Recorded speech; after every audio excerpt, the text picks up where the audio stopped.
I think now it's quite seamless. Initially, there were lots of hiccups. The refunds were stuck the first 9 months.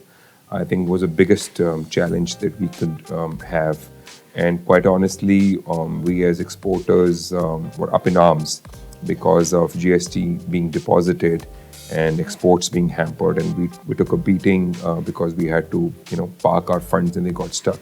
Now the GST refund, if you're filing all your returns, timeless, in a perfect manner, if your shipping bills are being filed by your broker, if the shipment is on board and it's exported, I think the refunds are now for 3 to 4 days, and everyone is getting their refunds very easily. The only challenge is that if you're exporting on LUT, which is against a custom bond, that you will not pay duty at the time of exports, and you will claim refund because you feel that your input credit is not good enough or not enough for you to have to pay and then get refund and get the money stuck for even 3 days, 4 days, or 15 days. So that LUT bit is still a little bit cumbersome, where paperwork to a certain extent is required to be filed in the local office of the GST or the customs, whichever area your unit falls under.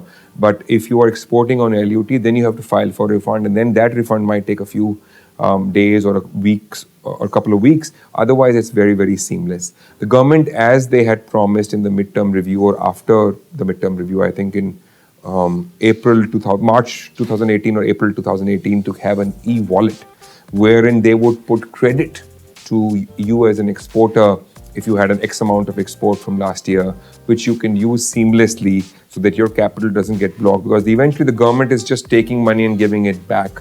So it does make sense for the government to create an online e-wallet, which is pending, and I think it's probably stuck somewhere in the legalities or the technology behind it.